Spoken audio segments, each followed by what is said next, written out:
പോറ്റിയെ കേറ്റിയെ എന്ന പാരഡി ഗാനത്തിൽ കേസെടുക്കാനുള്ള നീക്കം ഉപേക്ഷിച്ച സംസ്ഥാന സർക്കാർ നേരത്തെ എടുത്ത കേസുകൾ പിൻവലിക്കാനും തുടർ നടപടികൾ വേണ്ടെന്ന് വെക്കാനും സർക്കാർ തീരുമാനിച്ചു. ഗാനത്തിൽ കൂടുതൽ കേസെടുക്കേണ്ടതില്ലെന്ന ക്രമസമാധാന ചുമതലയുള്ള ADGP ജില്ലാ പോലീസ് മേധാവിമാർക്ക് നിർദ്ദേശം നൽകി.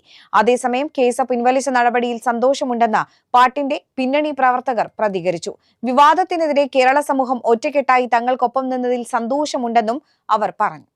The complete family wedding, Lumika Wedding, Calicut Road, Chammad. Opening soon. Fancy and footwear. പോറ്റിയെ കേറ്റിയെ എന്ന് തുടങ്ങുന്ന ഗാനത്തെ അനുകൂലിച്ചവർക്ക് നന്ദി എന്ന പിന്നണി പ്രവർത്തകർ.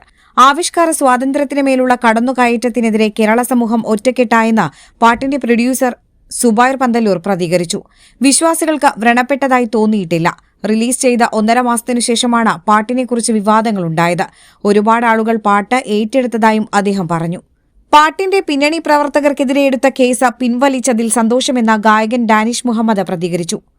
വർക്ക് ലഭിച്ചതിന്റെ അടിസ്ഥാനത്തിലാണ് പാടിയത്. ഒപ്പം നിന്ന എല്ലാവർക്കും നന്ദിയെന്നും ഡാനിഷ് പറഞ്ഞു.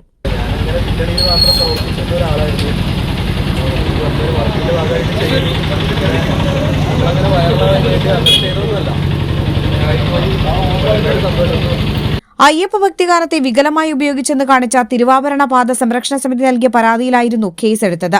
പിന്നാലെ നിരവധി പരാതികൾ വന്നിരുന്നു. കേസുകളിലൊന്നും തുടർ നടപടികളിലേക്ക് കടക്കേണ്ടതില്ലെന്നാണ് സർക്കാർ തീരുമാനം.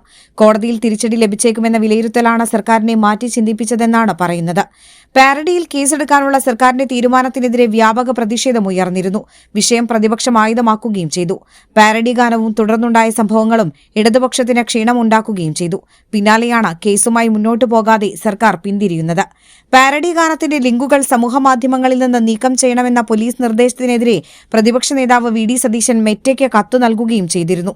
കോടതിയുടെ നിർദ്ദേശമില്ലാത്ത സാഹചര്യത്തിൽ ഈ ഗാനം നീക്കം ചെയ്യുന്നത് മൌലികാവകാശങ്ങളുടെ ലംഘനമാണെന്ന് അദ്ദേഹം കത്തിൽ ചൂണ്ടിക്കാട്ടി. മലപ്പുറം ബ്യൂറോയ്ക്കൊപ്പം ന്യൂസ് ഡെസ്ക്, കേരള വിഷൻ.